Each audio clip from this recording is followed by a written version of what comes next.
Assalamualaikum warahmatullahi wabarakatuh. Perkenalkan, saya Dewi Ayu Aryani, mahasiswa S1 Program Teknik Informatika, Fakultas Teknologi Informasi dan Industri, Universitas Tigubang Unisbank Semarang. Untuk kesempatan kali ini, saya akan mempresentasikan skripsi saya dengan judul Audit Teknologi Informasi Aplikasi Sistem Persuratan Terpadu atau SIRANDU dengan menggunakan metode teknologi acceptance model atau TAM dan WebWall. Untuk skripsi saya dibimbing langsung oleh dosen pembimbing Ibu Dewi Handayani Untaringningsih, Eskom Mkom. Untuk latar belakang pengambilan judul, yaitu adanya aplikasi SIRANDU atau sistem persuratan terpadu yang menjadi landasan penting dalam pengelolaan surat menyurat di lingkungan organisasi atau lembaga. Dalam hal ini adalah instansi saya, yaitu di PT UNIS Semarang. Kemudian diperlukan juga audit TI pada SIRANDU yang menggunakan pendekatan TAM dan WebWall, yang kemudian hasil dari penelitian tersebut diharapkan dapat memberikan landasan bagi PT UNIS Semarang untuk melakukan perbaikan dan pengembangan yang dibutuhkan. Nah, batasan masalahnya sendiri difokuskan pada PT UNIS Semarang, serta untuk metode yang digunakan yaitu TAM dan WebWall. Nah, mengapa TAM? Karena dari beberapa tinjauan pustaka yang peneliti ambil menunjukkan bahwa pendekatan TAM itu telah terbukti secara efektif dalam berbagai konteks aplikasi teknologi ya, baik di sektor pendidikan, industri, maupun pelayanan publik. Integrasi dengan WebWall sendiri nantinya memberikan pemahaman yang lebih holistik terhadap pengalaman pengguna dan evaluasi kualitas aplikasi berbasis web ya. Nah, metode penelitian yang kami pakai yaitu dari perumusan objek penelitian. Penelitian ini berfokus pada evaluasi aplikasi SIRANDU di PT UNIS Semarang. Untuk pengumpulan data sendiri menggunakan survei kuesioner dengan menggunakan Google Form, dan analisis data yaitu menggunakan analisis kuantitatif menggunakan perangkat lunak statistik Smart PLS. Nah, di sini nantinya akan diuji hipotesis yang seperti tercantum pada layar dari H1 sampai H12, dan tentunya ini menggunakan karakteristik dari TAM dan WebWall ya. Nah, dalam pengambilan sampel untuk kuesioner terkait kepuasan aplikasi SIRANDU, ditentukan 100 responden yang cukup mewakili populasi. Responden dipilih dari populasi yang relevan di PT UNIS Semarang, misalnya pengguna aplikasi SIRANDU atau anggota staf administratif. Nah, di sini penting ya untuk memastikan bahwa sampel yang dipilih mencerminkan keragaman dan representasi dari kelompok yang lebih besar.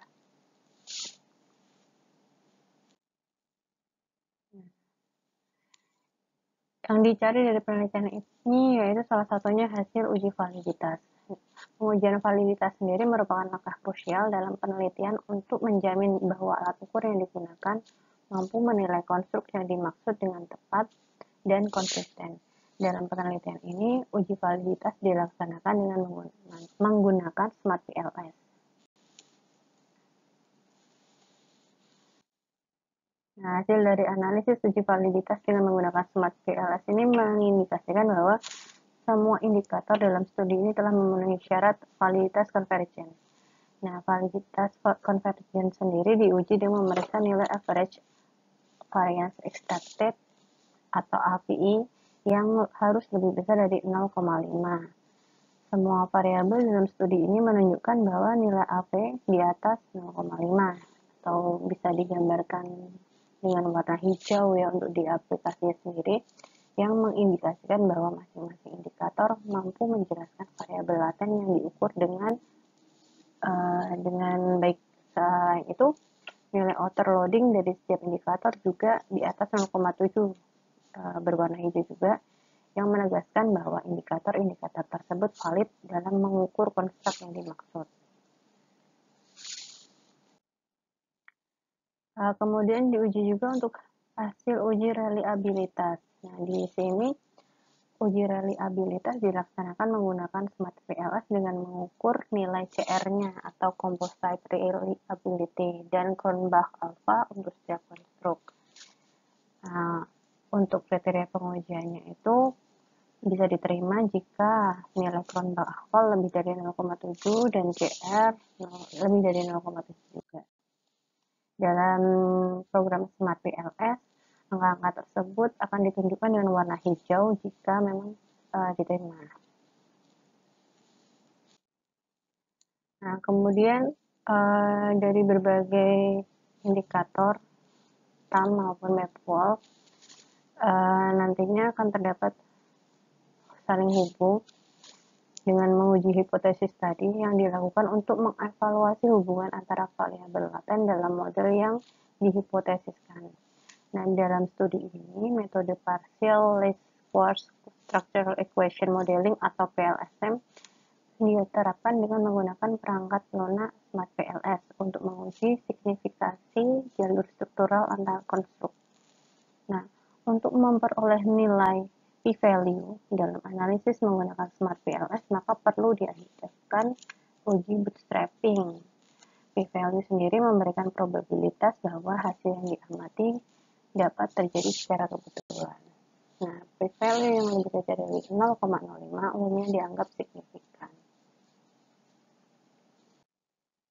Dalam slide ini diperlihatkan untuk hasil uji hipotesis yang diperoleh dari Smart PLS, di mana nilai P coefficient atau p-value ada beberapa yang hijau dan ada beberapa yang merah, di mana yang hijau itu menunjukkan bahwa hipotesisnya diterima, dan untuk yang digambarkan dengan angka merah berarti tidak diterima hipotesisnya. Secara lebih detailnya bisa digambarkan pada tabel berikut, di mana hasil uji hipotesis usability berpengaruh positif terhadap perceived ease of use itu diterima. Untuk hipotesis usability berpengaruh positif terhadap perceived usefulness atau PU juga diterima. Information quality berpengaruh positif terhadap perceived ease of use juga diterima. Sedangkan untuk information quality berpengaruh positif terhadap perceived usefulness itu ditolak, di mana di gambar tadi digambarkan dengan tulisan merah ya, berarti itu ditolak. Dan begitu pun untuk service interaction quality atau SIQ berpengaruh positif terhadap perceived usefulness itu juga ditolak. Sedangkan untuk hipotesis lainnya diterima.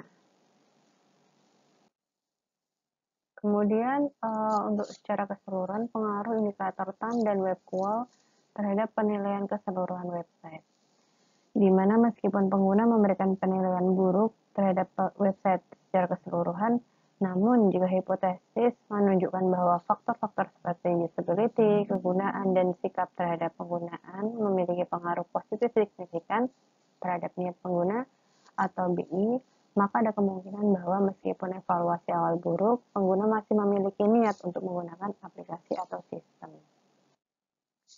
Nah, saran yang dapat diberikan yaitu untuk meningkatkan pengalaman pengguna dan responsif terhadap hasil penilaian buruk terhadap website, disarankan untuk fokus pada perbaikan usability dengan menyederhanakan navigasi dan meningkatkan desain grafis yang responsif, di mana peningkatan kualitas informasi yang akurat dan relevan juga diperlukan, serta perbaikan dalam interaksi langsung antara pengguna dan layanan yang disediakan. Evaluasi rutin terhadap pengalaman pengguna dan implementasi perbaikan berkelanjutan akan membantu membangun kepuasan pengguna yang lebih baik dan meningkatkan adopsi dalam penggunaan website secara keseluruhan. Jadi demikian presentasi skripsi dari saya, semoga bermanfaat. Terima kasih.